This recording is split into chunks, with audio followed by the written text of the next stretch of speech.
أعوذ بالله من الشيطان الرجيم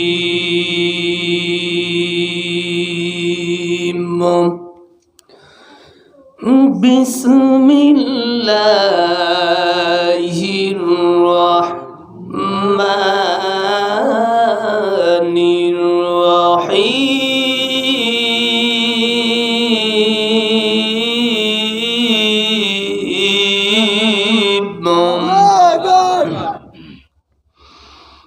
إذ قال يوسف لأبيه يا أبت إني رأيت 11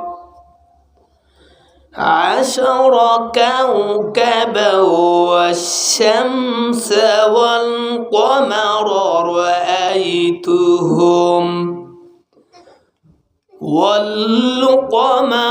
رأيتهم لي ساجدين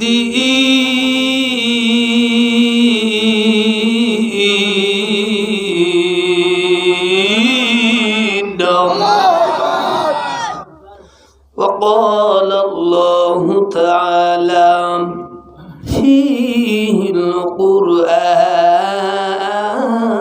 الكريم إن الله وملائكته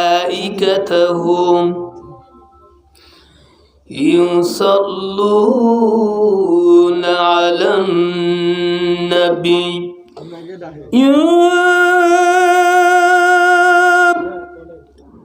أيها الذين آمنوا صلوا عليه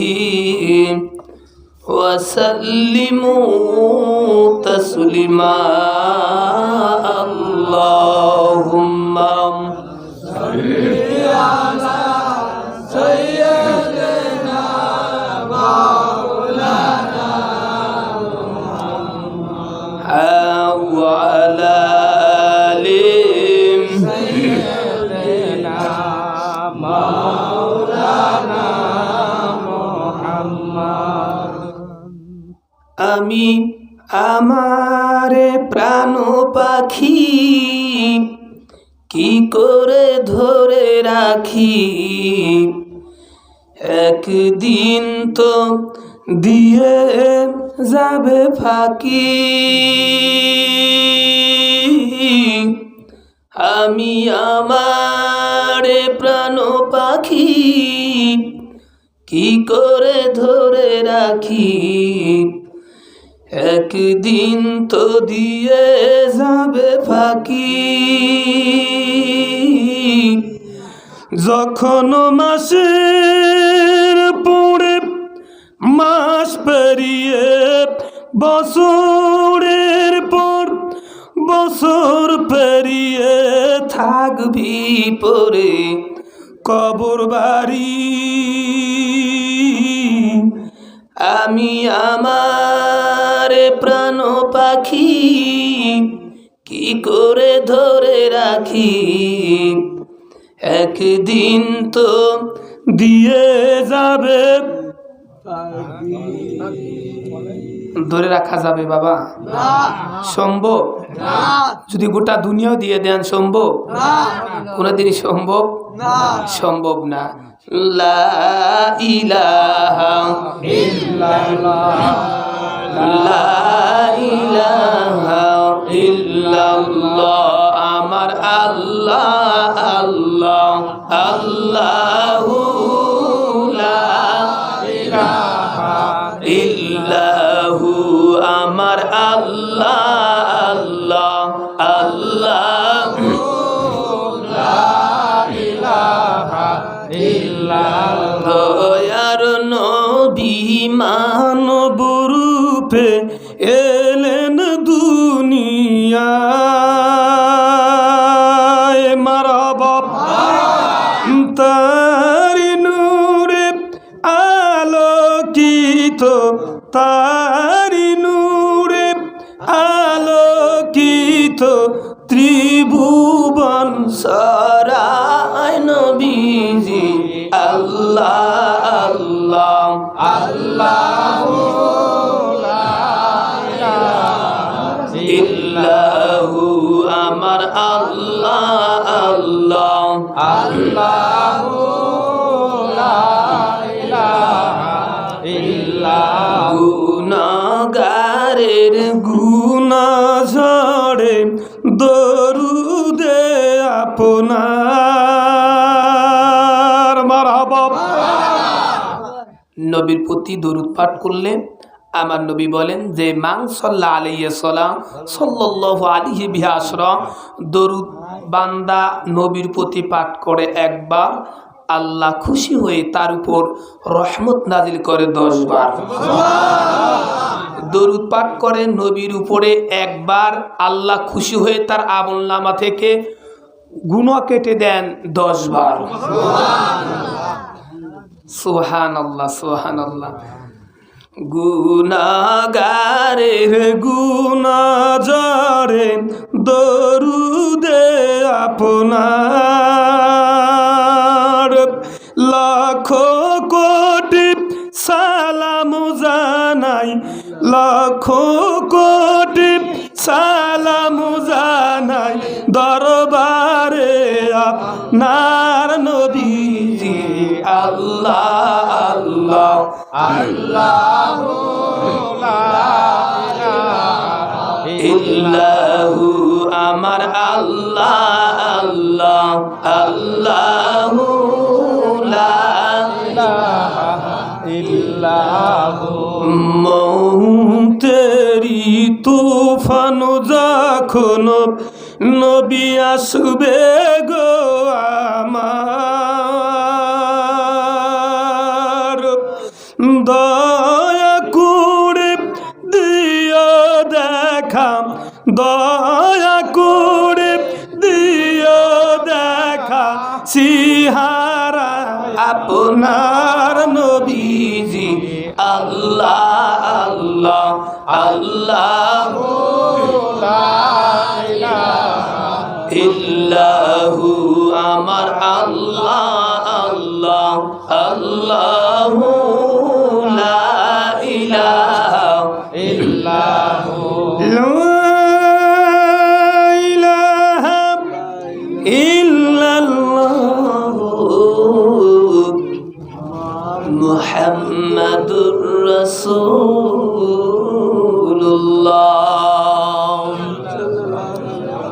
সাল্লাল্লাহু আলাইহি ওয়াসাল্লাম। আলহামদুলিল্লাহ সুম্মা আলহামদুলিল্লাহ। মালিকের দরবারে লক্ষ কোটি শুকরিয়া, যে মহান মালিক, যে মহান রব, যে মহান সত্তা, বিশাল আসমানের নিচে জমিনের উপরে উল্টাডাব নামের একটি গ্রাম, আল্লাহর এক বান্দার বাড়ি কর্তৃক আয়োজিত আজকের এই কোরআনের মাহফিলের সম্মানিত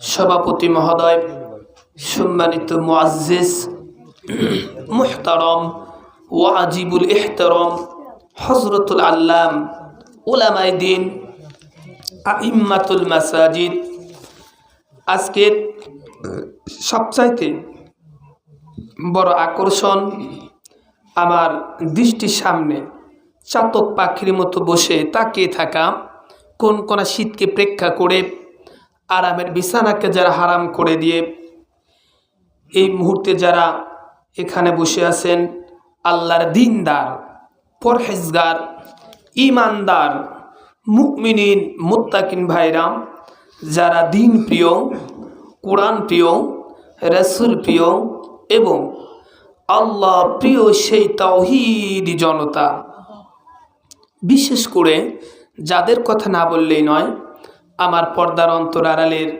মাতৃকুলের অত্যন্ত মমতাময়ী আমার কলিজার টুকরা মা ও বোনেরা, দি মোমেন্ট এই মুহূর্তে দুনিয়ার সমস্ত ধ্যান ধারণা দূরে রেখে মহান মালিকের দরবারে এই হৃদয়ের অর্থাৎ অন্তরে শির অবনীত চিত্রে মওলার দেওয়া কণ্ঠ, মওলার দেওয়া জবান দিয়ে আমার ওই রবের কৃতজ্ঞতা স্বরূপ শুকরিয়াতান জ্ঞাপন করব। সকলেই কণ্ঠের সাথে কণ্ঠের সমতা রেখে উচ্চ আওয়াজ দিয়ে বলি আলহামদুলিল্লাহ।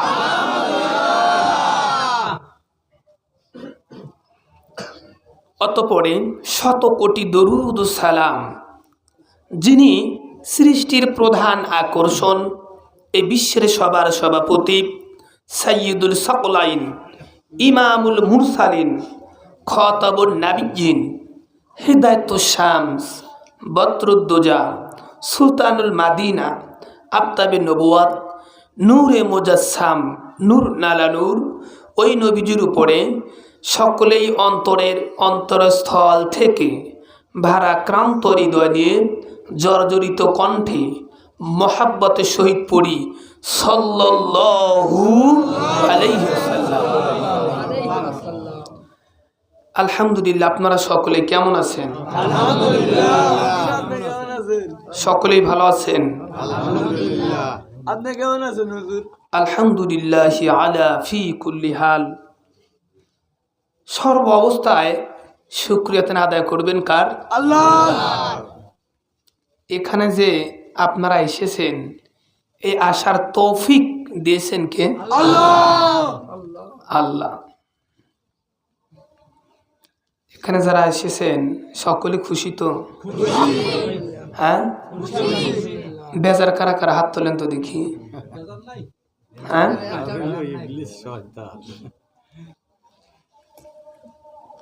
আমাকে তো হয়তো আপনারা অনেকে চেনেন নাকি? চিনি। হ্যাঁ ভাইজান, অনেক কয়েকবার আইছেন। আপনি উল্টোটা লাগাতার 4 বছর আমার এখানে 5-7 বছর। আচ্ছা আসেন, কথা আমি অন্যদিকে নিব না। পবিত্র কোরআনুল কারিম থেকে ছোট্ট একটা আয়াতুল কারিমা তেলাওয়াত করেছি। আপনারা যতটুকু সময় এখানে বসে থাকেন ততটুকু সময়, আপনারা যতটুকু বসে থাকবেন আমিও ততটুকু সময় কোরআন দিয়ে ধারাবাহিকভাবে আমি কথা বলার চেষ্টা করব। আমার আল্লাহ যেন আমাকে বলার এবং আপনাদেরকে হেদায়েতের উদ্দেশ্য নিয়ে যেন শ্রবণ করার তৌফিক ভিক্ষা দান করেন। সকলে বলি আমিন।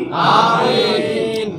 পবিত্র কোরআনুল কারিমে একটা আয়াতও এমন কোনো আয়াত নেই যে আয়াতের উপরে আমার আপনার কোনো শিক্ষার জন্য আল্লাহ নাজিল করে নাই, এমন কোনো আয়াত নাই।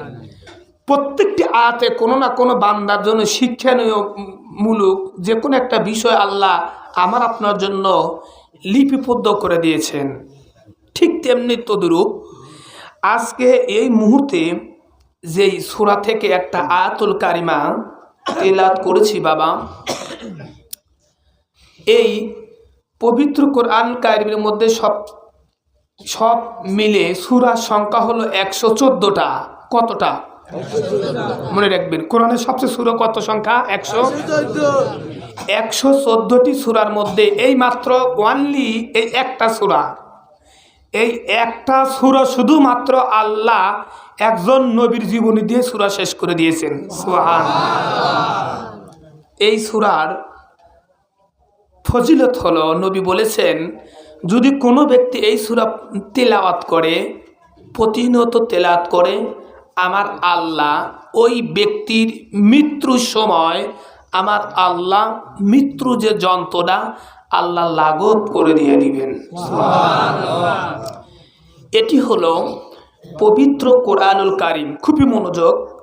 পবিত্র কোরআনুল কারিম 12 নম্বর পারার 12 নম্বর সূরা সূরাতুল ইউসুফ। সুবহানাল্লাহ বলেন। সুবহানাল্লাহ। সূরার নাম কি? ইউসুফ মাক্কিয়া। এই সূরাটি নাজিল হয়েছে মক্কায়। কোথায়? মক্কায়। 111টি আয়াত, 12টি রুকু, 1891টি শব্দ এবং 6764টি অক্ষর মিলে গঠিত সূরা ইউসুফ। ইউসুফ শব্দের অর্থ হলো একজন নবী। ইউসুফ মানে কি? একজন নবী। একজন নবী। এই আয়াতের মধ্যে কিছু শিক্ষা আছে। এই শানে নুজুল প্রেক্ষাপটে ব্যাখ্যামূলক করতে গেলে ইনশাল্লাহ আল্লাহ নবী বলেছেন যে এই আয়াতের মধ্যে, সূরার মধ্যে 3টি শিক্ষা। কয়টি? তিনটি। এখন এই সূরাটি নাজিল হওয়ার কারণ হলো আমার নবীকে মক্কার কোরাইশরা এসে বললেন যে হে মুহাম্মদ, আপনি যে যদি সত্যি নবী হন তাহলে আমাদেরকে একটা ঘটনা শোনাবেন। কোন ঘটনা? ঘটনাটা হলো সিরিয়া থেকে ইয়েমেনে একজন নবী এসেছিল, যে নবীর ভাইরা শত্রুতা করে তাকে তাড়িয়ে দিয়েছিলেন। ওই নবীটির নাম কি? ওই নবীর ঘটনাটা আমাদের কাছে কি করেন? পেশ করেন। আমার নবী ঘটনাটা অবগত ছিলেন না। যখন প্রশ্ন করা হলো, সাথে সাথে আমার আল্লাহ জিব্রাইলকে দিয়ে এই সূরা ইউসুফ আল্লাহর নবীর উপরে নাজিল করে দিয়ে দিলেন।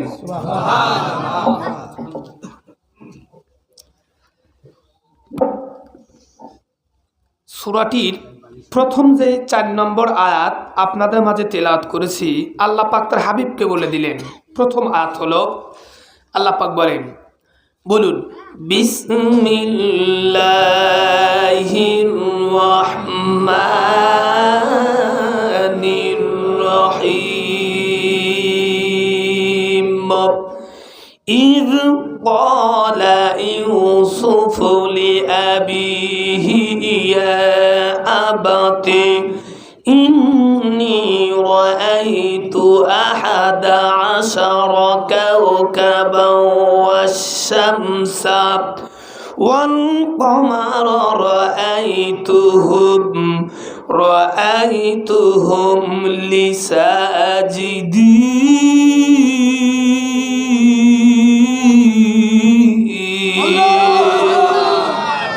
ঘোষণাকার আমার আল্লাহ রাব্বুল আলামিন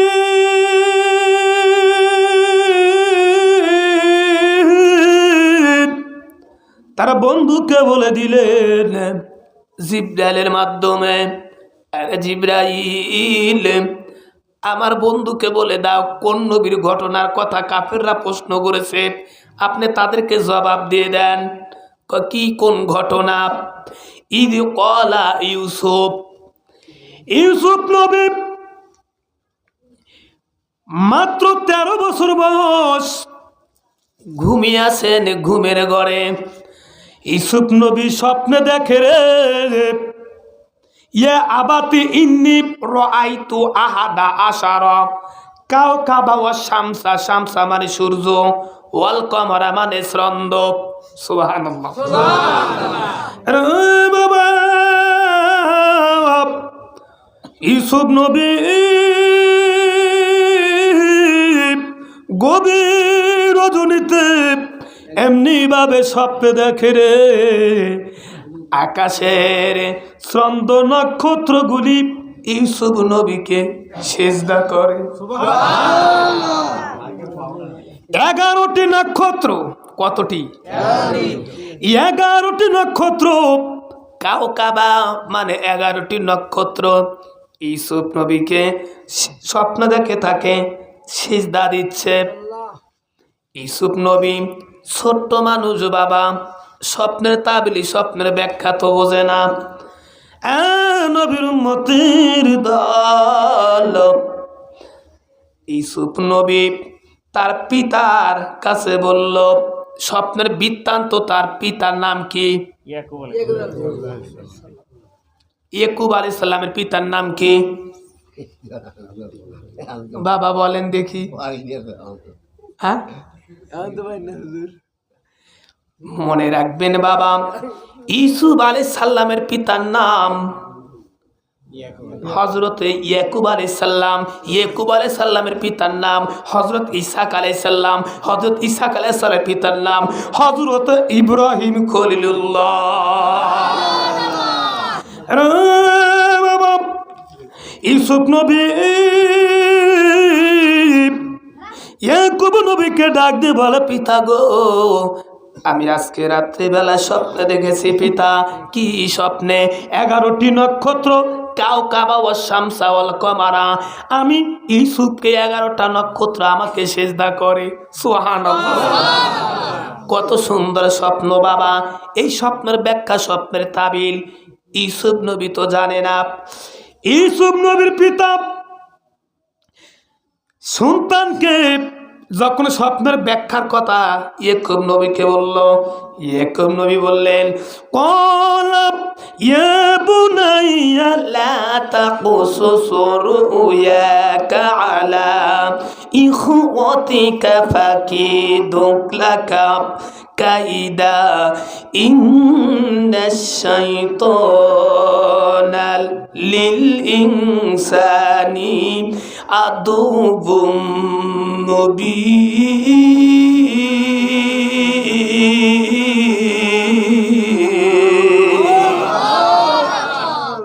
স্বপ্নের কথা যখন পিতাকে বলল, ইয়াকুব নবী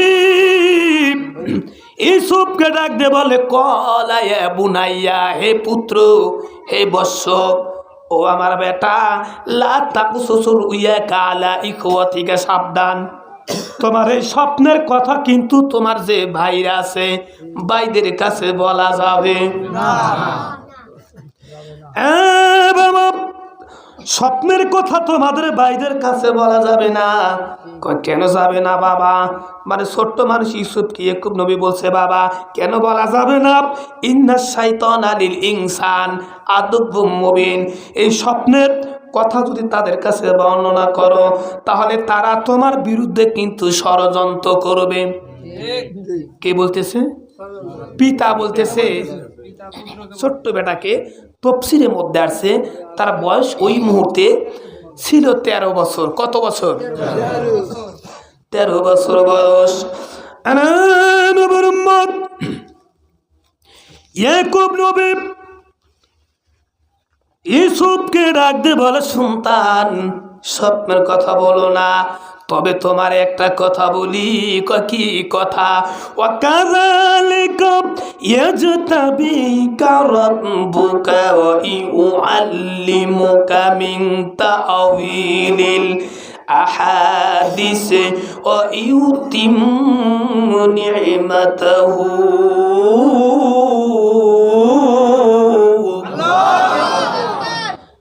কোরআন দিয়ে যেটুকু সময় কথা বলি, কোরআন দিয়ে কথা বললে কি আপনারে কি অপছন্দ হবে? হ্যাঁ, কোরআন দিয়ে কথা বললে খোদার কসম আপনার ইমানি শক্তি বৃদ্ধি করে দিবেন কে? আজকাল কোরআনের মাহফিল হয়, কোরআনের কথা হয় বাবা, অথচ দাম দেয় যে কোরআনের তাফসিরুল মাহফিল, কিন্তু ওই জায়গায় আমরা ওয়াজ করি অধিকাংশ কোরআনও আয়াতও থাকে না, কোনো হাদিসও, যার কারণে আমরা আপনার হেদায়েত পরে থেকে হুজুরের জুতো চুরি হয়ে গেছে। দেখো আলামিনের হাসি। বাবা, ইয়াকুব নবী বললেন, ওয়াকাযালিকা ইয়াজতাবিকা রাব্বুকা ওয়া ইউআল্লিমুকা। পয়গম্বর ইয়াকুব নবী বলল, বাবা, ওরে আমার ইউসুফ, তুমি স্বপ্নের কথা বলো না। ইয়াজতাবিকা রাব্বুকা, আমার দীর্ঘ বিশ্বাস, রব্বুকা, তোমার রব, ওয়া ইউআল্লিমুকা, অবশ্যই তোমাকে কোন উচ্চ আসনে মনোনীত করবেন। কেন? তোমাকে যেহেতু স্বপ্ন দেখেছো 11টা নক্ষত্র তোমাকে সেজদা দেয়। ওরে বাবা ইউসুফ, এই স্বপ্নটা তো কোনো সাধারণ স্বপ্ন না। বাবা, এরপর বলেন কেমন ভাবে তোমাকে আল্লাহ মনোনীত করবেন? তোমার পূর্বপুরুষকে যেমন ভাবে মনোনীত করেছেন সেটা হলো, ওয়াকুবা কামা আলাইকা আবাওয়াইকা ইব্রাহিমা ওয়া ইসহাক ইন্না রাব্বাকা আলিমুন হাকীম। ইয়াকুব নবী সন্তানকে ডাক দে বলে, বাবা ইউসুফ, আমার আল্লাহ তোমাকে যে স্বপ্ন দেখাইছে রে, আমার আল্লাহ হয়তো তোমার পূর্বপুরুষ ইসহাক ও ইব্রাহিমকে যে মর্যাদা আল্লাহ দিয়েছে ইসহাককে যেই মর্যাদা দিয়েছে, আমার দীর্ঘ বিশ্বাস তোমার স্বপ্নে তাবিল করতে গেলে দেখতে পাই আল্লাহ নিশ্চয় তোমাকে ওই রকম পর্যায়ে আল্লাহ মনোনীত করে দিবেন। আরে বাবা, খোলা রাখেন, আর লোকজন বলবেন যে স্টেজে পাবে না, নে খোলা রাখেন, আটকা দিল আটকা দেন না, খুলে দেন ওটা। ও আমার উল্টো ড্যাব গ্রামের যুবকের দল, মুরবি বাবাজি, এই আয়াতের ছোট্ট একটা তাফসীর করি, সেটা হলো কোন আয়াত? ইয়া আবাতি ইন্নী রাআইতু আহাদা আশারা কাওকাবা, 11টা নক্ষত্রে ইউসুফ নবী যে স্বপ্নে দেখেছিলেন, কথাগুলো করে থেকে বুঝে আসবেন। ওই ইহুদিরা আল্লাহ নবীকে বলেছিলেন যে ইউসুফ যে কোনো ওই নবীর ঘটনা আমাদের কাছে বৃত্তান্ত করো যদি আপনার জানা থাকে। আল্লাহ বা জিবরাইলের মাধ্যমে আল্লাহ নবীকে ফার্স্ট টু লাস্ট কী করতেছে, আস্তে আস্তে শুধু বর্ণনা করে দিচ্ছে যে আপনি এইরকমভাবে বর্ণনা করেন। যখন বর্ণনা করেছে, তো ইউসুফ নবী নামের একজন নবী ছিল যে 17 বছর বয়সে স্বপ্নে দেখেছিলেন যে 11টা নক্ষত্র তাকে কি করে, সিজদা করে। এই কথা বলা মাত্রই তাফসীরে মাঝহারি তারসে 1 নয় 2 নয় বাবা, আজকের মাহফিলের জন্য প্রায় কয়েকটা হাদিস দিয়ে এবং কোরআন দিয়ে তাফসীর করতেছিলাম, আপনাদের কাছে বর্ণনা করব বলে। এই আয়াতের তাফসীরে জাবির থেকে বর্ণিত বুস্তান নামের একজন ইহুদি, যার নাম ছিল বুস্তান, এই বুস্তান এসে বলে আব্দুল্লাহর বেটা মুহাম্মদ থেমে যাও। কয় কি? কয় এই যে তুমি যে বললে ইউসুফ নবীকে 11টা চন্দ্র নক্ষত্র সিজদা করেছে, ওই নক্ষত্রগুলোর নাম কি? নবী একটু চুপ রইলেন। চুপ থাকার পরে আমার নবী মুচকি হেসে ইহুদিকে বুস্তানকে বলে, বুস্তান, ইহুদির নাম যদি বলি 11টা ওই নক্ষত্র নাম যদি আমি বলে দেই, তাহলে কি তুমি আমার ইসলাম গ্রহণ করবে? ইহুদি ডাক দিয়ে বলে, মুহাম্মদ, যদি এই 11টা নক্ষত্র নাম আমারে বলে দিতে পারো রে, আমি কথা দিলাম, বলা মাত্রই আমি তোমার ইসলামকে আমি গ্রহণ করে নেব। রহমতের নবী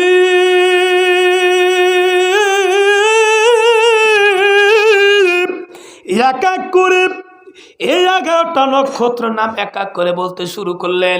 বলতে বলতে বলতে বলতে 11টা নক্ষত্র হবার পরে ইহুদি বুস্তান আল্লাহর নবী ডাক দিয়ে বলে, নবী গো, খোদার কসম করে বলি, আমি তাওরাত জাবুল ইনজিলে এই 11টা নক্ষত্র এই নামগুলো আমি পেয়েছি।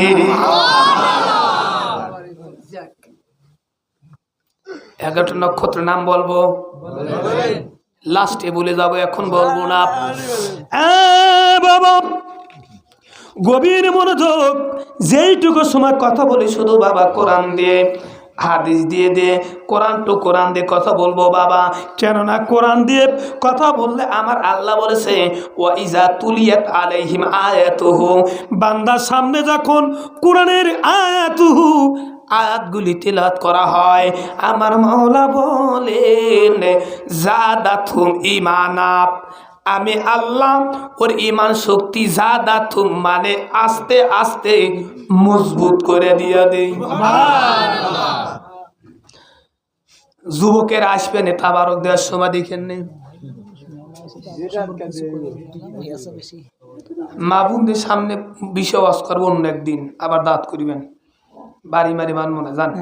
আলহামদুলিল্লাহ, মহিলা মানুষ বেশি আছে বাবা। পয়গম্বর ইউসুফ নবী স্বপ্নের কথা পিতা বলল, বাবার এই স্বপ্নের কথা তোমার ভাইদের কাছে বলো না, কেননা ইউসুফের অন্য ভাইরা ছিল কি সৎ, শুধু একজন ছিল তার মায়ের পেটের, সেটা হলো বিন ইয়ামিন। সুবহানাল্লাহ। বাবা স্বপ্নের কথা নিষেধ করলেন, কিন্তু এই স্বপ্নের কথাটা এটা নিজেকে ভিতরে রাখতে না পেরে এই পয়গাম্বার ইউসুফ নবী কি করলেন?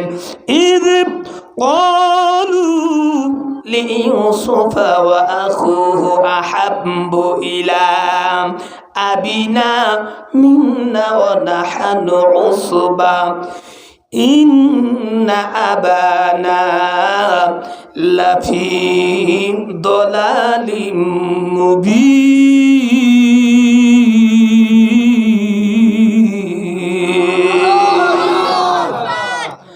এর নবীর উম্মতের দল, এই স্বপ্নের কথা ইজ ক্বালা ইউসুফ নিজের মধ্যে না রেখে ইখওয়াতু আখু তারা ভাইদের কাছে স্বপ্নের কথা কি করে দিলেন? হায় হায় হায়, স্বপ্নটা তফসিরের মধ্যে আসছে। স্বপ্নের কথা তার বাইরে যখন জানার পরে চিন্তা বিবর, নিশ্চয়ই ইউসুফ একটু আমাদের চাইতে ভিন্ন ধরনের হবে। কেননা সমস্ত ভাইগুলো একত্রভাবে পরামর্শ করলো, ইউসুফকে কেন আমার পিতা আমাদের চেয়ে সবচেয়ে বেশি ভালোবাসে? কারণ কি?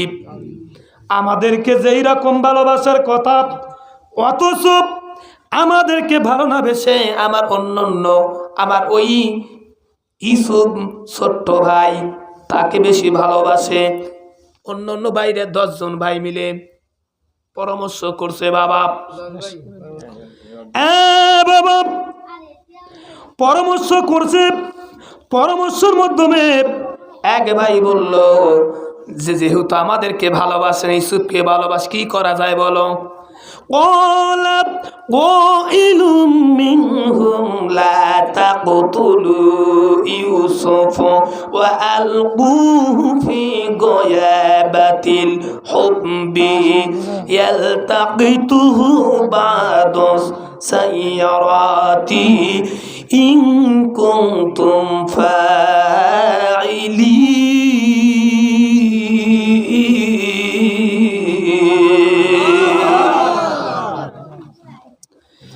নবীর উম্মতের দল, এরে বাবা দিলের কান্দে কথাগুলি শ্রবণ করা লাগবে।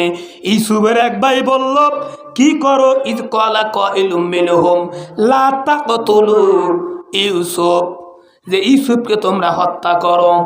কি করো? হত্যা করো।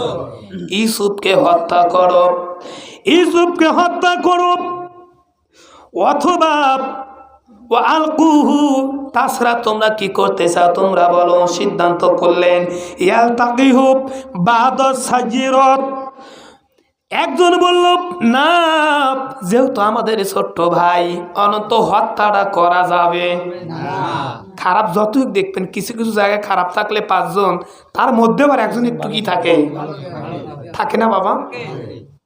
ভালো থাকে রে বাবা।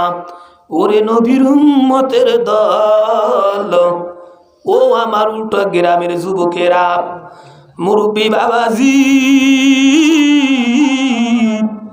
আমার পর্দার অন্তরালের মা, ও আমার কলিজার বোন, গভীর মনোযোগ। এক ভাই বলে ইউসুফকে হত্যা করে দিয়ে দাও, আর একজন বলে লা তাকতুলু, না, হত্যা করো না। কয় কি করবে? ইয়ালতাকিসুহু বা'দাস সাজিরাত, কয় ইউসুফকে কোন এলাকায় গিয়ে তোমরা কূপের মধ্যে নিক্ষেপ করো। একটা কথা মনে রাখবেন, হিংসাটা, অহংকারটা জীবনে কোনোদিনের ভিতরে রাখবেন না। মনে থাকবে তো বাজান? এই আয়াতের মধ্যে 3টি শিক্ষার মধ্যে তার একটা শিক্ষা আছে যে কখনো হিংসা করা যাবে না, হিংসা করা যাবে না। এরা নবীর উম্মতের দল, হিংসা করা বাবা কত বড় অপরাধ। এরা নবীর উম্মতের দল, গভীর মনোযোগ বাবা। 10 ভাই যুক্তি করে চিন্তায় বিবর হয়ে গেলেন। বলে কি করা যায়? চলো আমাদের পিতার কাছে যাই। পিতার কাছে গিয়ে আমরা কিভাবে ইনকুনতুম ফাইলিন, যদি তোমরা কিছুই করতে চাও তাহলে আমার আব্বাকে বলি যে কোনোভাবে ইউসুফকে আমরা যেন একটু বাড়ি থেকে আমার পিতার আড়াল করে যেন নিয়ে যেতে পারি। কেননা তফসিরে আসছে ইউসুফ নবী আমার তার পিতা ইয়াকুব নবী এত ভালোবাসতেন, একটা মুহূর্তের জন্য কলিজার টুকরা সন্তানকে চোখের আড়াল হতে দিতেন না। কেন দিতেন না জানুনি? ইউসুফ নবী ছোট্টবেলায় তার মা জন্ম দিয়ে বাবা দুনিয়া থেকে বিদায় নিয়ে চলে যায়। মা হারা সন্তান। এ বাবা দেখবেন এমন আমার পরিবারে যাদের মা নাই, কলিজার টুকরা ছোট্ট বেটা আছে, যদি আপন জন নাও হয়, যদি শোনা যায় এই ছোট্ট ছেলের ইয়েতিম, তার মা নাই বাবা নাই, একটু হলে কিন্তু তার প্রতি মনটা একটু বাবা নরম হয় না। আর যদি নরম না হয় তাহলে মনে করবেন বাবা এখন আপনার মধ্যে এতটুকু ঈমান আপনার ভিতরে নাই। এই জন্য নবী আমার বলেছেন যে তোমরা এতিমদের মাথায় হাত বুলাও। এতিমদের মাথায় কি করো? একটু জিকির করে সামনের দিকে আগাইলা ইলাহা ইল্লাল্লাহ লা ইলাহা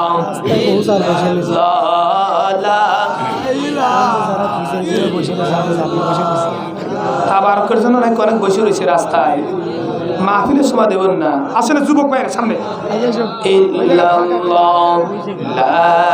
সামনের দিকে আগান, আমার যুবকরা তো অনেক ভালো আছেন। আসেন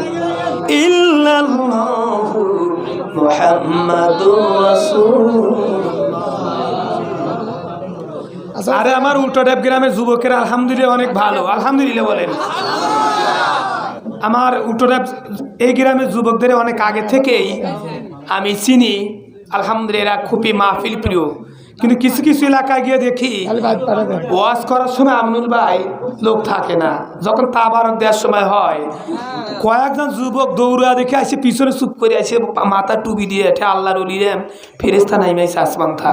বললাম কিরে ভাই এতক্ষণ পাইলাম না এই তাবারক দেওয়ার সময়? এক যুবককে হুজুর এতক্ষণ অশ্বনী নেই যাই যত গুণা হয়েছে ঠিক মতো তাবারক না নিলে আল্লাহ বেজার হওয়া যাবে না। শুনছে বদমাইশের কথা। হ্যাঁ কাকুরিয়া এই কিছুদিন আগে মাহফিল করছে আমার এই শাহিন ভাইয়ের মসজিদে, ইউটিউবে দেওয়া আছে বক্তব্যটা। এক যুবক চিঠি দিছে, যুবকের আব্বা বসে রয়েছে আমার সামনে, হুজুর আমার নাম করলেন না, খালি চিঠিটা পড়েন।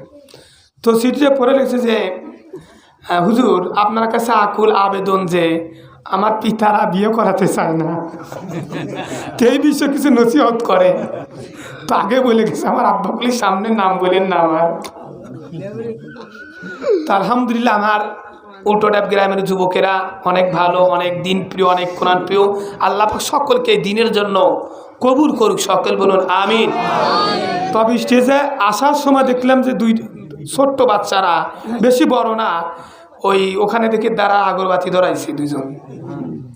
আগরবাতি না বুঝছেন কি কন? বাবা আপনারা বিড়ির নাম কোন? পাবনা গেছি জালসায়, এক মহিলা এসে আমার রুমে কইছে হুজুর আছেন না? রুমে কয় হ্যাঁ। কয় বাজান হাতে কটা কথা বলবে, সকল আসেন। কয় আমার বেটার জন্য একটু দোয়া করেন, আমার বেটা খালি ডাইল খায়। কি রে? তা আমি আবার বাস্তবে ডাইল বলতে নেশা জাতীয় ডাইল আছে আমি আর জানি না, তা আমি আর পাতলা ডাউল পছন্দ করি। তা আমি আর কইলাম যে মা ডাউল তো আমিও খাই। কার কাছে আছে হুজুর নিজে ডাইল খায়? তা আমি কইলাম না হ্যাঁ মা রাগ করেন কেন, আমি পাতলা ডাউল অনেক পছন্দ করি। আরে বাবা পাতলা ডাউল না, নেশা করে ওই ডাইল, নেশার ডাইল নাম আল্লাহ রাস্তায় মাপসাই, ও ডাইল আমি চিনি না। তো আশা করি আমার উল্টোডাব গ্রামের যুবকেরা ইনশাল্লাহ ডাইল মাইল এই যা কি যেন আছে ফেন্সি মেন্সি ডেন্ডি মেন্ডি এগুলো ইনশাল্লাহ খায় না, মৃত্যু আগ পর্যন্ত আল্লাহ খাওয়ায়ও না, সকলে বলেন আমিন।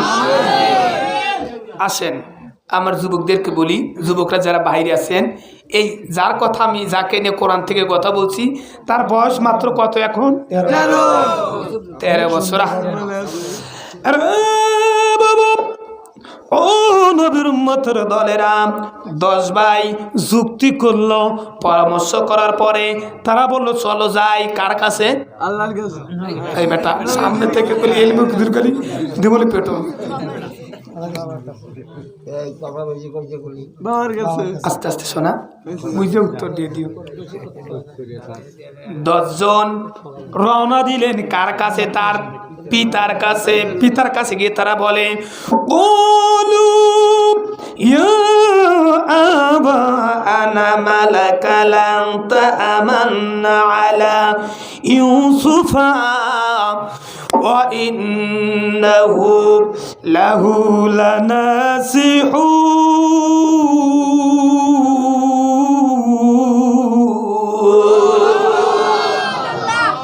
এই 10 ভাই বলু, তারা গিয়ে বলে, ইয়া আবানা, হে আমার পিতা, ও আমার আব্বা, লা তামান্না আলা ইউসুফা, আপনি ইউসুফের ব্যাপারে আপনি কি আমাদেরকে, ওয়া ইন্না লাহু, আপনি কি বিশ্বাস করতে পারেন না, লানাসিহুন, অথচ আমরা তো তাকে অনেক মোহাব্বত করি, ভালোবাসি। কেন তাহলে আপনি আমার ইউসুফকে আমাদের কাছে ছেড়ে দিতে আপনার ভয়? তার মানে এর আগে কয়েকবার এইরকম ভাবে আবদার তফসির আসছে, নিশ্চয়ই এর আগে কয়েকবার তার কাছে এই আবদারটা করেছিলেন, কিন্তু নিষেধ করেছিলেন। যার কারণে এই আয়াতে আসছে যে লা তা'মান্না, আপনি কেন আমাদের উপর বিশ্বাস করেন না, আস্থা রাখতে পারেন না কেন বলেন? পিতার কাছে বলছে। এখন পিতা আবার কি বলে, সন্তানদেরকে বলে, আরসিলহু মা'ানা গাদান ইয়ারতা'a ওয়ায়াল'আব ওয়া ইন্না লাহু লাহাফিজুন।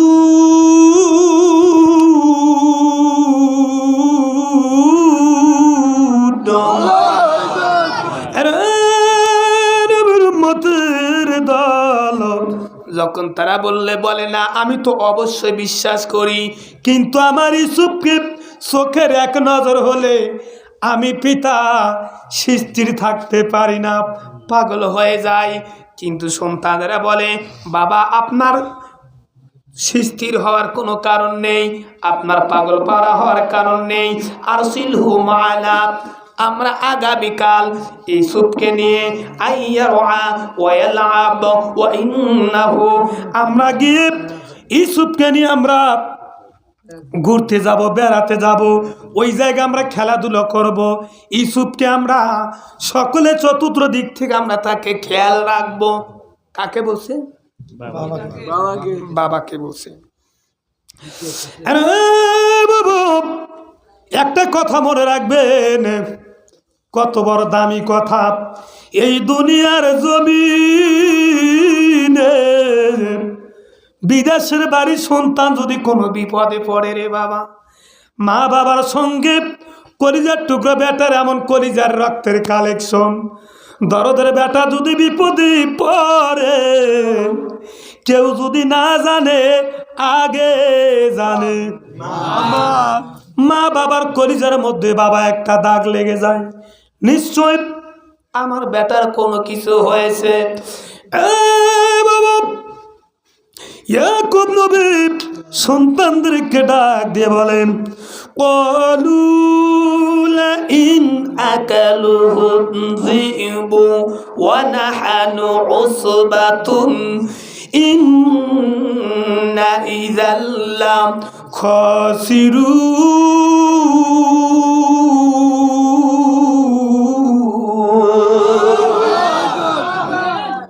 পিতা সন্তানদেরকে বলল, আবার তোমরা যে নিয়ে যেতে চাও, আমার তো মনে ভয় হয় যে তোমাদের অনুপস্থিতিতে বনের কোনো হিংস্র প্রাণী যদি আমার সন্তানকে খেয়ে ফেলে। আল্লাহু আকবার। ওয়া নাহনু উসবা ইন্নাহু ইযাল খাসিরুন। এই সন্তানরা 10 ভাই তার পিতাকে বলছে, বাবা আমরা হলাম একটি কত মানুষের একটা দল, আমাদের দলের মাঝ থেকে ইজাল্লা খাসিরুন মানে ক্ষতিগ্রস্ত হওয়া, আমার ইউসুফকে কোনোভাবে ক্ষতি করতে আমরা দেব না, ক্ষতি হতে দেব না। বড় ভাইরা বলছে তার পিতাকে, কিন্তু পিতা কোনোভাবেই এই কথায় বাবা রাজি হচ্ছিলেন না। বাজার ঘুমা আছে নাকি দেখেন, ঘুমাইলে করবো না, হ্যাঁ বাজার ঘুম পাচ্ছে, বাজার শোনা মনে হয় যে অনেক কষ্ট হচ্ছে নাকি?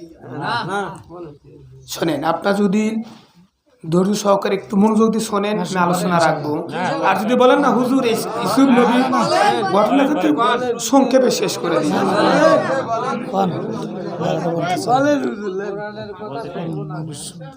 আরামের জায়গায় কি শীত নাই, বাতাস নাই। তবে একটা কথা আপনাদের কাছে আমি বলতে পারি বাবা, সেটা হলো কি, আপনার হয়তো ওই যে আলোচনা এদিক সেদিক হইবেন, সামনে আর হইবেন ইনশাল্লাহ। আজকের আলোচনাটা শুনে যান, যে 1 ঘন্টা আলোচনা করলাম, কয়টা কোরআন আয়াত বললাম, এটা শুধু গণনা করে নিয়ে যান ইনশাল্লাহ। আবার নেক্সট টাইমে যে বক্তায় যত দূর থেকে আপনি বক্তা নেন, ঢাকা থেকে 1 লাখ টাকা দিয়ে বক্তায় নিয়ে আলোচনা শুনেন, তার আলোচনার মধ্যে কয়টা কোরআন আয়াত থাকে। আর আমরা এই ভাঙ্গা ভুঙ্গা বক্তা কোনো কিছুই নেই, আমাদের চালান ছাড়া আমরা আমাদের আলোচনায় করা আয়াত থাকে। কেননা আল্লাহ নিজে বলছে ওয়াইজা তুলিয়াত আলিহিম আয়াতুহু, যত আয়াত দিয়ে কথা বলবে আপনাদের মরে যাওয়া ঈমান আল্লাহ আস্তে আস্তে তাজা করে দিয়ে দিবে।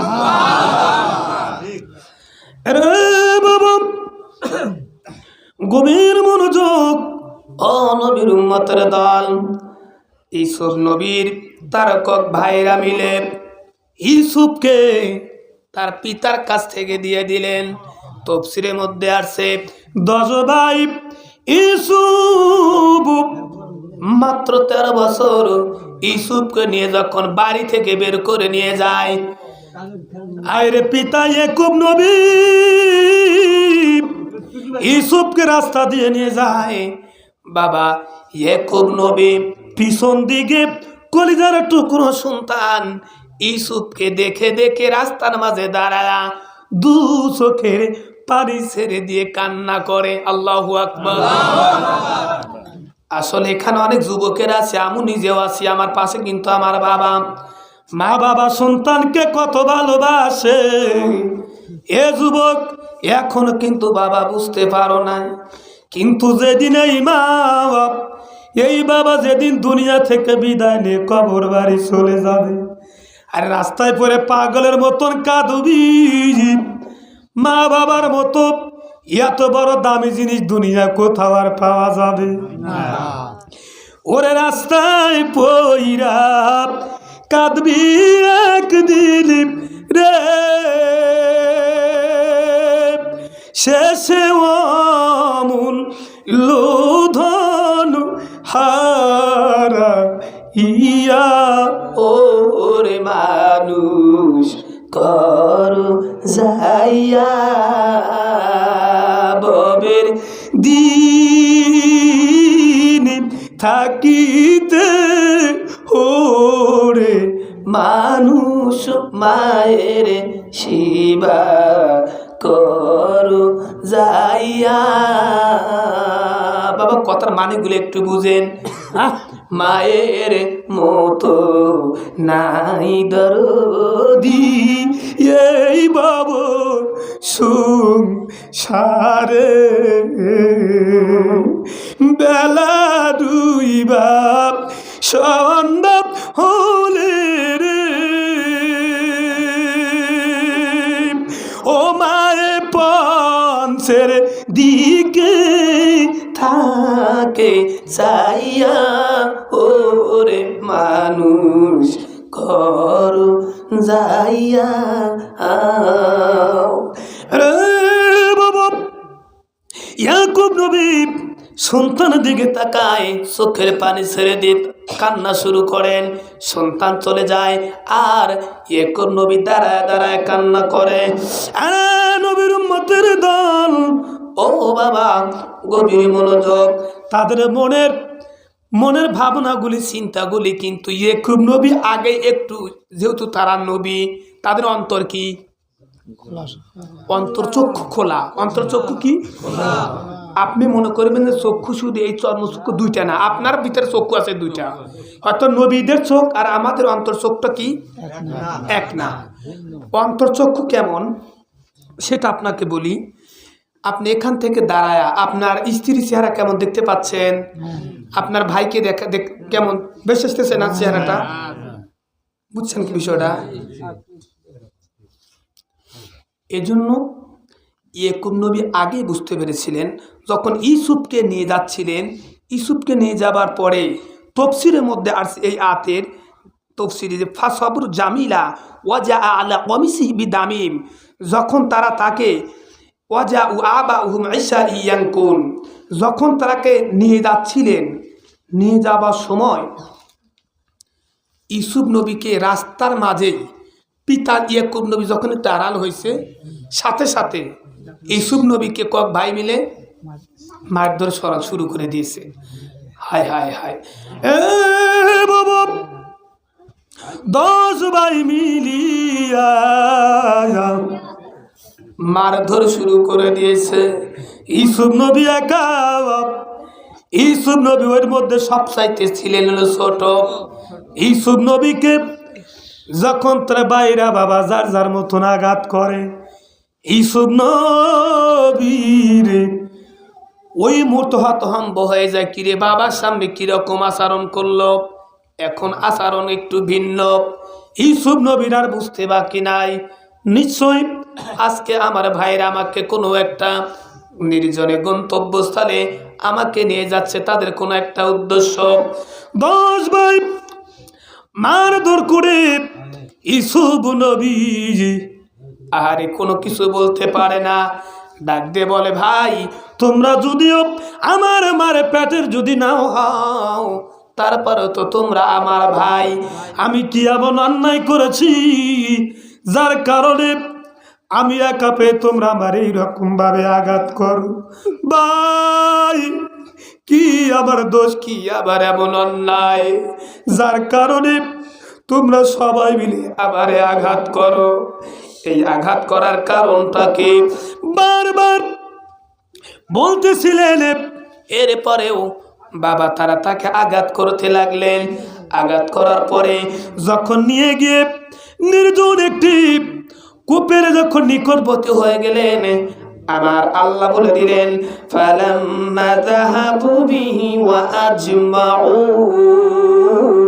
আইয়াজআলু, কূপের নিকট ইউসুফ নবীকে নিয়ে যাবার পরে খুবই মনোযোগ, তারা ভাইরা মিলে তফসিরের মধ্যে প্রায় সমস্ত তাফসিরে একমত, ইউসুফ নবীর শরীরে যে পোশাকগুলি ছিল বাবা, আস্তে আস্তে সব পোশাকগুলি কি করেছেন, ব্যবস্ত্র করেছেন।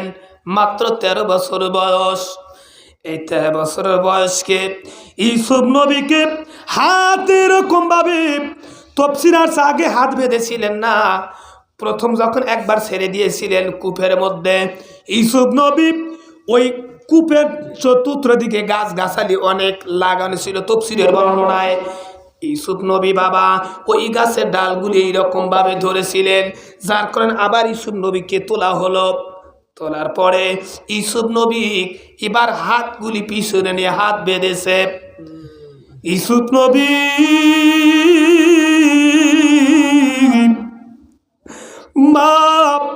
বাবা বাবা বলে একটা ডাক মেরেছে।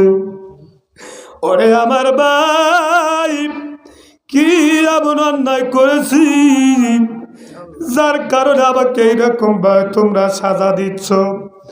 ভাই ভাই বলে কতবার ডাকে, ভাইদের কোনো মায়া হয় না। ইউসুফ নবীকে বাবা ছোট্ট মানুষ, 13 বছর মাত্র বয়স, পিছনে হাত বাঁধিয়া ইউসুফ নবীকে যখন কূপের উপর থেকে বাবা ছেড়ে দিয়েছেন, আমার আল্লাহ রাব্বুল আলামিন যেই মাত্র ইউসুফ নবীকে ছেড়ে দিয়েছেন, আমার আল্লাহ আর স্থির থাকতে পারে নাই। আমার আল্লাহ রুহুল আমিন হযরতে জিবরাইলকে ওহী প্রেরণ করে দিয়েছেন। জিবরাইল যারে যা আমার পয়গম্বরের কাছে চলে যারে জিবরাইল, আমার পয়গম্বর নিচে পড়লে কূপের নিকট অনেক পাথরে আঘাতে ক্ষত বিক্ষত হয়ে যাবে। আরে জিবরাইল তুমি তাড়াতাড়ি আমার পয়গম্বরের কাছে চলে যাও। জিবরাইল বলেন ওই দিন আমি টেনশনে বিবর হয়ে গেলাম, এত দ্রুত গতিতে কেমন করে আমি চলে যাব। ওই মুহূর্তে তার অবস্থান ছিল 7 আসমান উপরে সিদরাতুল মুনতাহায়। হযরতে জিবরাইল বলেন ওই দিন আমি জিবরাইল 1 নয় 2 নয় 100 নয় 200 নয় 600 নূরের ডানা মেলিয়া এত জোরে একটা বাড়ি মেরেছি রে, আমি জিবরাইলের স্পিরিট এত দ্রুত গতিতে বেড়ে গেছে। ইউসুফ নবী নিচে পড়ার আগে আমি জিবরাইল নূরের ডানা গিয়ে নিচে হাজির করে দিয়ে নিয়েছি।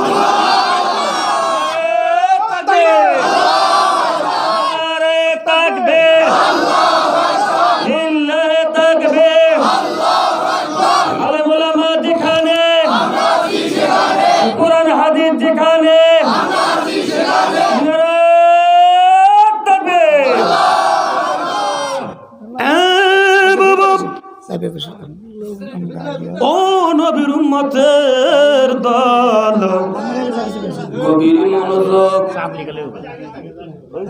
আচ্ছা সামনে দিক আগান। লা ইলাহা ইল্লাল্লাহ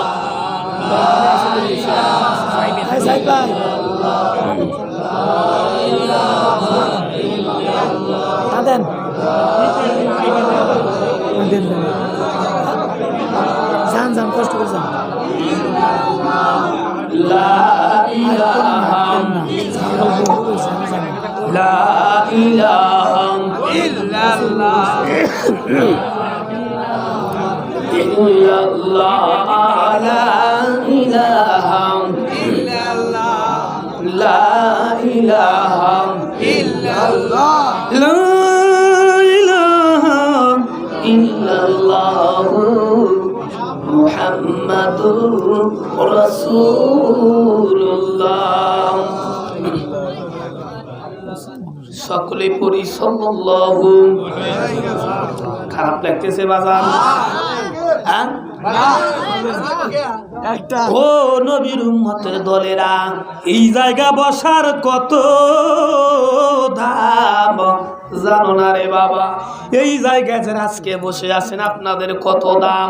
আমার নবী বলেন ইজা মারাতুম বিরিয়াদিল জান্নাহ ফাত্তাবাউ বিহা, যেই জায়গায় কোরআনের কথা হয়, যেই জায়গায় হাদিসের কথা হয়, ওই জায়গা সাধারণ জায়গা থাকে না, ওটা হয়ে যায় জান্নাতের বাগান।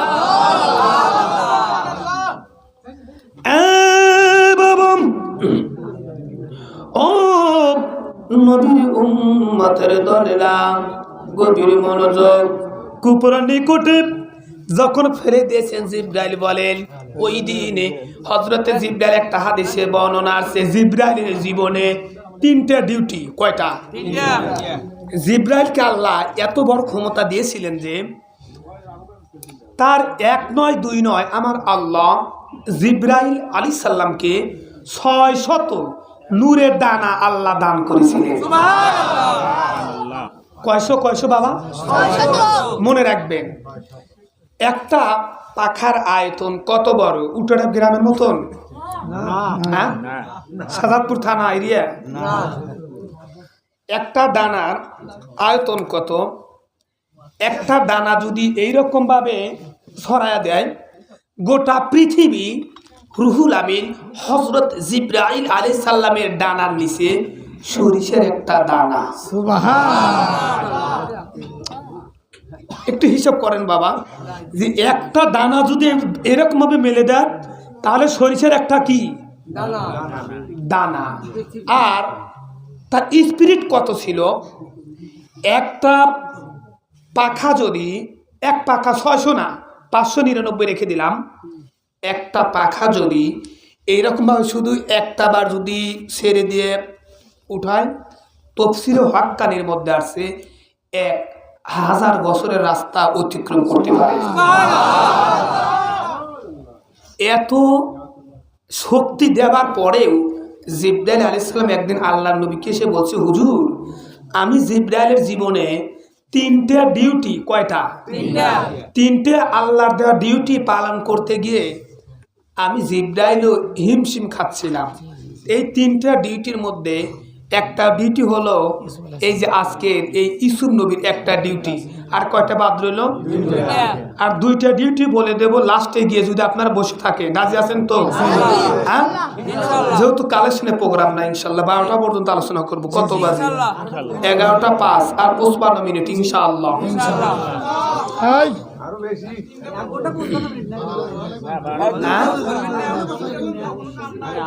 যুবকরা করছে তাবারক জুড়ে গেল পুরো।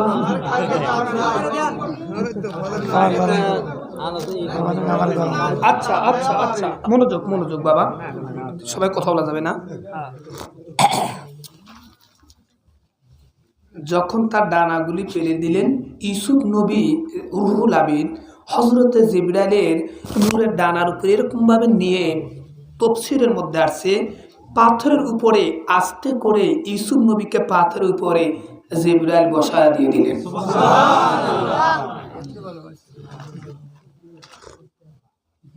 বসা দেওয়ার পরে মনোযোগ না দিলে বুঝবেন, যত মনোযোগ তত আপনার ভিতরে কথাগুলো গেঁথে যাবে। ইউসুফ নবী দেখলেন যে জিবরাইল আলাইহিস সালাম দেখলেন ইউসুফ নবী কি উলঙ্গ। ইউসুফ নবী কি উলঙ্গ, তার ভাইয়ের ওই পোশাক কি করেছে? খুলে দিয়েছেন।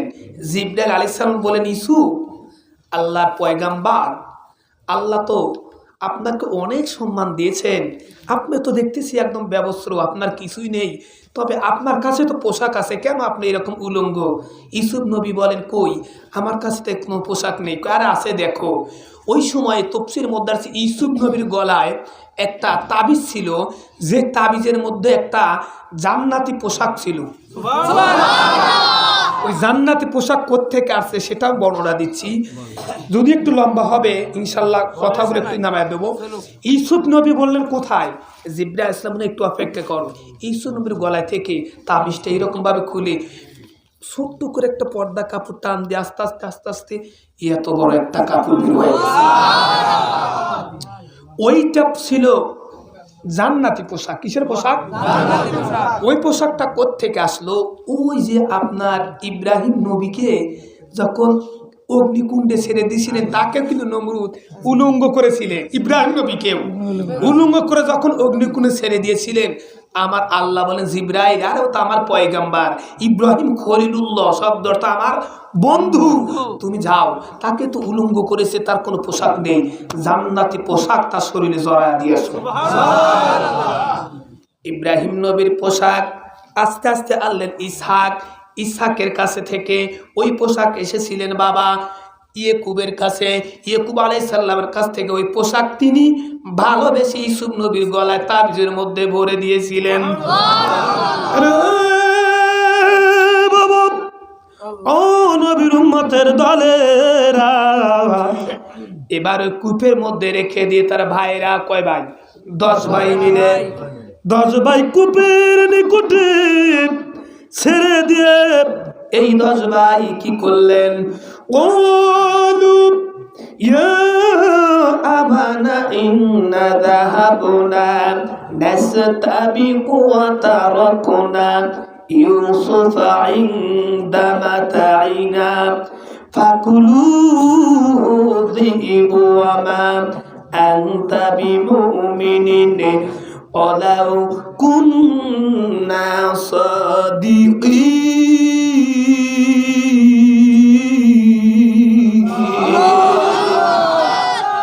এই 10 ভাই ইউসুফ নবীকে কূপের নিকট ফেলে দিয়ে তারা কি করলো? বাড়িতে চলে আসলেন।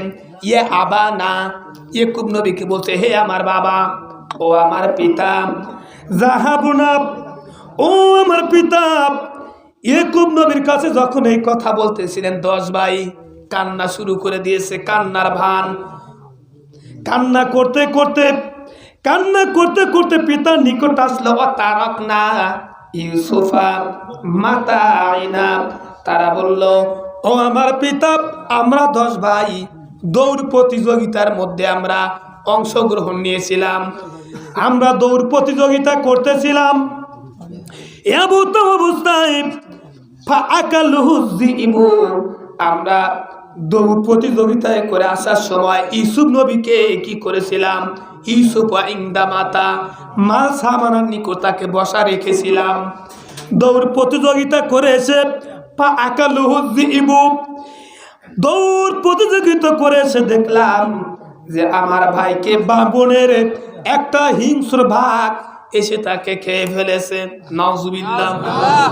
এটা কি আসলে সত্য কথা?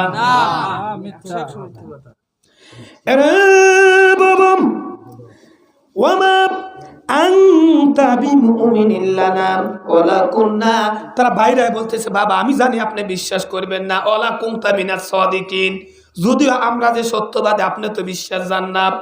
আমি যা বলছি কি বলছি? সত্য বলছে। সত্যই বলেছি। আরে নবীর উম্মতের দল,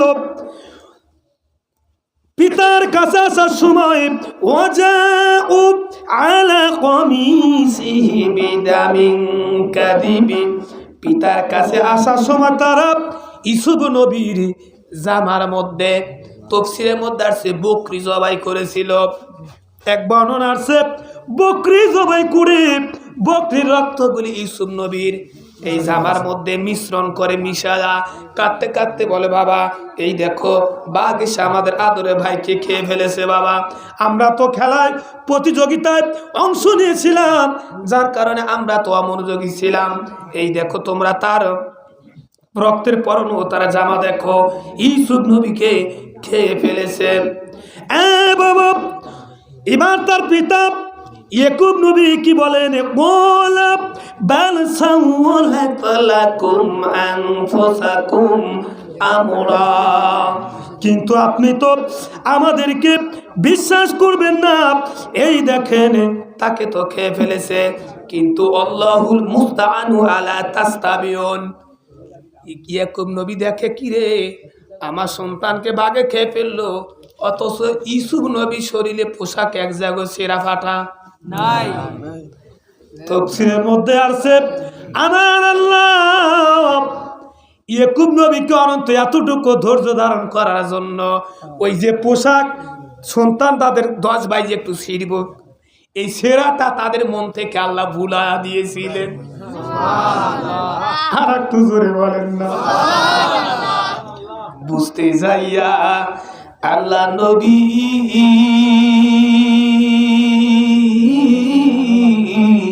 সামনে পাইলাম তোমার ছবি গো, বুঝতে যাইয়া আল্লাহ নবী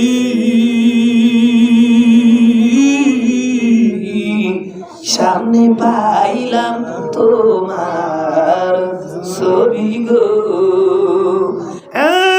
বাবা ও নবীর উম্মতের দল, আল্লাহ তাদেরকে ভোলা দিয়েছিলেন জামা ছিঁড়ার জন্য, যার কারণে ইয়াকুব নবী তাদেরকে বললেন ওরে বাবা কেমন ভাগ আমার সন্তানকে খেলো, যে ভাগ আমার সন্তানকে খেয়ে ফেললো অথচ তোর জামা একটু ছিঁড়া ফাটা করে নাই। সুবহানাল্লাহ। আসলে বাবা সত্য সত্যই থেকে যায়। আল্লাহ বলেন ওয়াকুল জা আল হাক্কু ওয়া যাহাকাল বাতিল, যেখানে সত্য আসবে মিথ্যা ওখান থেকে কি হয়ে যাবে? বিলুপ্ত হয়ে যাবে, বাতিল হয়ে যাবে। বাবা ইউসুফ নবী ওই জায়গায় কূপের মধ্যে, বাবা তাফসীরের মধ্যে আছে কূপের মধ্যে কয়দিন ছিল জানেন কি? এ বাজান বলছে কূপের মধ্যে ইউসুফ নবী 3 দিন কূপের মধ্যে ছিল। বাবা এখন কূপের ভিতরে ইউসুফ নবী ওই কূপের ভিতরে ওই 10 জন ভাই, তাদের মধ্যে যেই ভাই বলেছিল না ওখানে তো হত্যা করা, মনে আছে তো?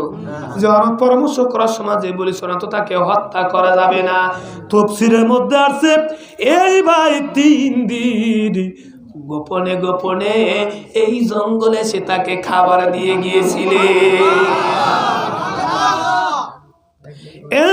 বাবা 1 নয় 2 নয় 3 দিন ইউসুফ নবী আহারে এত বন জঙ্গল, এত আধার, কূপের নিকটে আহারে কত ধরনের বাবা ভয়াবহ অবস্থা। একটা বার আপনি মনটার একটা প্রশ্ন করেন, এই নির্জন জঙ্গলের ভিতরে রাতের আধারে ইউসুফ নবীকে যখন ওই কূপের নিকটে রেখেছিলেন, বাবা ওই জিব্রাইল তাকে সান্ত্বনা দিয়েছিলেন, আপনি কোনো টেনশন করার কারণ নাই, কেননা আমার আল্লাহ স্বয়ং আপনার সঙ্গে আছে। ইউসুফ নবী 3 দিন ওই জায়গায় ছিলেন। 3 দিন পরে তফসির আসছে, وجاءت سيارة فأرسلوا أودارهم। ওই জায়গায় একটা কাফেলা, যেই কাফেলা ব্যবসা করতে গিয়েছিলেন, ব্যবসা ইয়া আল্লাহ, না না না থাক, এই যে বাবা, এই যুবক, আমার যুবক ভালো, আমার সোনাগারে পায়ে ধরি, আমার যুবক ভাই, এই যুবকরা খারাপ লাগতেছে নাকি? আমি বলি কোরআন দিদি, 1 মিনিট আমি বলি কোরআন দিদি কথা বলতেছি বা প্রত্যেকটা আয়াতে কোরআন, একটা কথা কোরআন ছাড়া কথা বলছি না, ঠিক আছে? আশা করি এই আয়াতগুলি একটু মনোযোগ শ্রবণ করলে এমন হতে পারে ভাই, এর উসিলায় তো আল্লাহ কাল কিয়ামতের মাঠে নাজাতে জারিয়া করে দিতে পারে।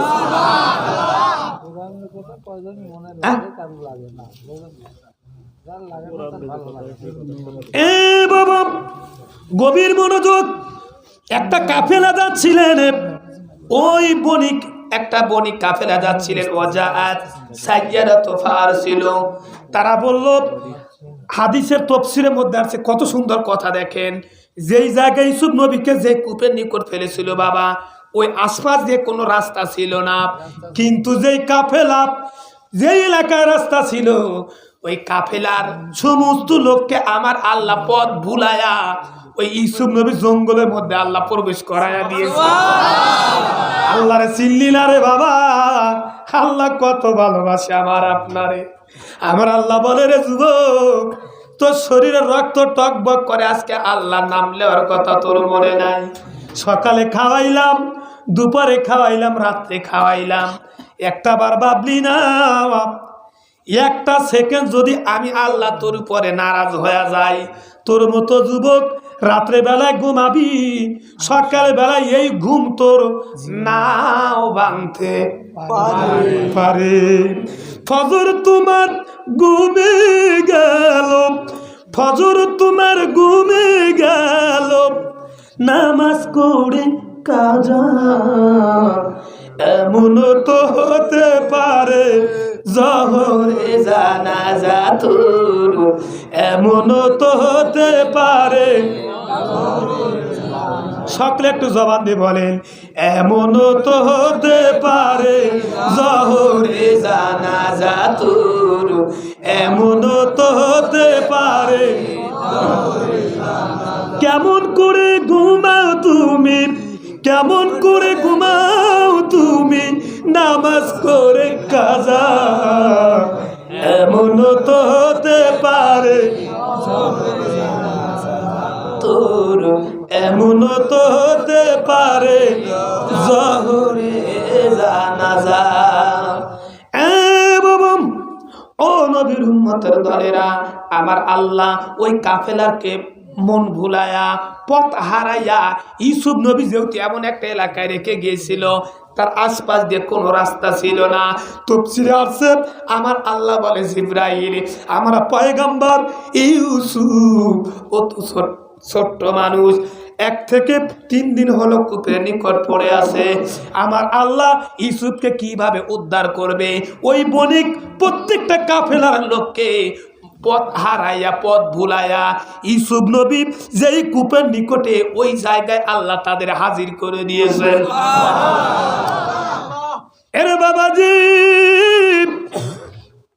পানির প্রয়োজন, কাফেলার লোকদেরকে লোকের পানির প্রয়োজন।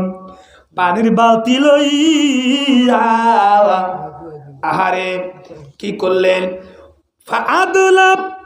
ফাআদলা দালাও, ফাআদলা মানে তারা, দালাও শব্দ অর্থ হলো বালতি। একজন ব্যক্তি বালতির মধ্যে রশি লাগাইয়া কূপের নিকটে ছেড়ে দিয়েছেন পানির জন্য। আল্লাহর নবী পয়গাম্বার ইউসুফ নবী বাবা বালতির রশি ধরে বালতির এইরকম ভাবে ধরে রয়েছে। ওই ব্যক্তি বলে, কি ব্যাপার, বালতির যে পানি অনুযায়ী তো এতবার হওয়ার কথা।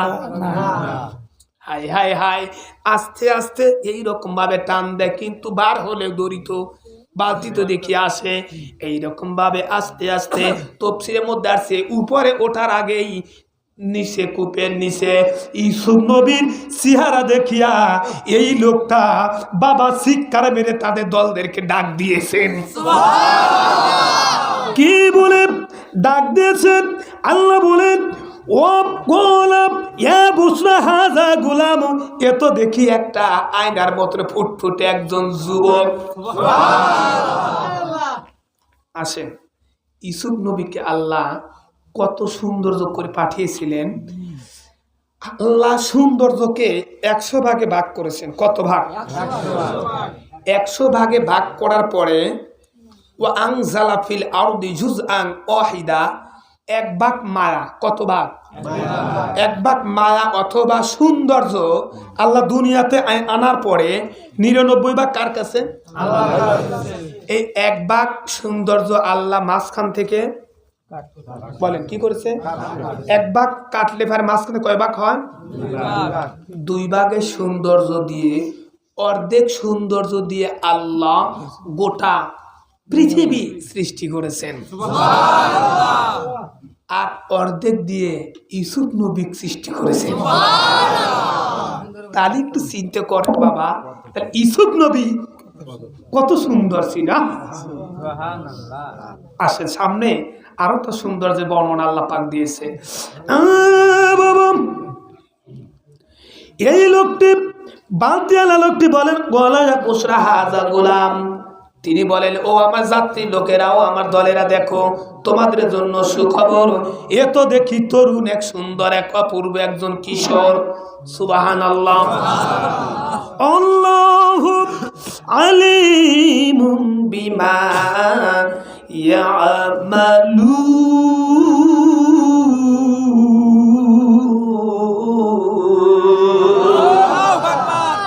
ওই লোকটা যে বালতি ফেলবে, আমার আল্লাহ বলে, আল্লাহু আলিমুম বিমা তা'মালুন, বালতির উপরে যে আমার ইউসুফ নবীকে উঠা নিয়ে আসবো, ওটা আমি আল্লাহ আগে থেকেই আমি ওটা বায়না করে দিয়ে দিয়েছি। বাবা, গভীর মনোযোগ, ও নবীর উম্মতের দলেরা, এবারে যখন তাকে আনা হলো, আনার পরে বিসামানিন ইয়াখুসিল, তফসির মধ্যে আছে দারহিমি মাদুদাত। তারা বলল, কি করলো, যে যখন ইউসুফ নবীকে ওখান থেকে উঠো নিয়ে, তফসির আছে তাৎক্ষণিক তারা কাফেলার লোকেরা দেখলো, এ তো এক সুন্দর এক যুবক, কি করো, একে তোমরা তাড়াতাড়ি এখনই আত্মগোপন করে ফেলো। আত্মগোপন করা হলো বাবা, সুন্দর হয়েছে। নামের যুবকরা চুপ আছে, নীরব আছে। অনেক আত্মগোপন করা হলো। ওই যে তার ভাই খাবার দিতে আসে প্রতিদিন, মনে আছে তো বাবা, খাবার দিতে আসে, কিন্তু 3 দিনের মাথায় খাবার দিবার আসার পরে দেখে কূপের নিকট টাকা দেখে ইউসুফ আর দৌড়াত্রা ভাইদের কাছে গিয়েছে। ভাইদের কাছে গিয়ে বলে, কি ব্যাপার, ইউসুফ তো আর কূপের মধ্যে নেই, কথাই নাকি 10 ভাই আবার দৌড়ে আসছে। ওই জঙ্গলের মধ্যে খুঁজতে খুঁজতে দেখে ওই কাফেলার মধ্যে ইউসুফ নবীকে তারা উঠো নিয়ে গেছে। এই কাফেলার মধ্যে, ওই কাফেলা ছিল মিশর থেকে। কোথায়? মিশরে। যে লোকটি ছিল তার নাম ছিল ওই মালেক। মালেক যে ব্যক্তি দলের নেতা ছিল, তফসিরের মধ্যে আছে ওই লোকটির নাম ছিল বাবা মালেক। মিশরের এই মালেককে তারা বাইরা বলল, কি করা যায়। তার বাইরে এসে বলল যে হাদা গোলাম, তারা আমাদের বাড়ি, এই ব্যক্তি গোলাম ছিল। কি ছিল? ইউসুফের কথা বলছে, ইউসুফ আমাদের বাড়ির গোলাম ছিল, কিন্তু একটা কারণবশ সে পালায় আসছে। ঠিক আছে, আপনি যখন নিছেন তাহলে তাকে নিয়ে যান। তফসিরের মধ্যে আছে যে দারাহিমু মাদুদা, কয়েক দিরহাম তার বাইরা মিলে ওই কাফেলার কাছে কি করে দেয়? কয়েকটা দিরহামে তারা ভাইকে কি করে দেয়? বিক্রি করে দিয়ে দেয়। বাবা, বিক্রি করে দিয়ে দিলেন। বিক্রি করে দিয়ে দেওয়ার পরে ইউসুফের বাইরে যখন বিক্রি করে দিয়ে দিল, ওই মালিক তারা নিয়ে চলে গেছেন কোথায়? মিশরে। হায় হায় হায়, রাখে আল্লাহ মারে কে? মারে আল্লাহ। মিশরের এই বাজারে তোলার পরে বাবা বাজারে উঠানো হয়েছে ইউসুফ নবীকে। ওই সময় কিন্তু মানুষ কি করা হতো? আমরা কিন্তু আগে কিন্তু এটা জানি না, কিন্তু অনেকে যুবকরা বুঝতে পারবে না। এই হাট বাজারে যেমন আপনারা বকরি গরু বিক্রি করেন, ওই সময় বাজারে মানুষকে এরকম কি করতো? বেচা কেনা হতো রে বাবা। ও নবীর উম্মতের দলেরা, এবার যখন তাকে বাজারে তোলা হলো, বাজারে তোলার পরে তাকে কে কিনবে?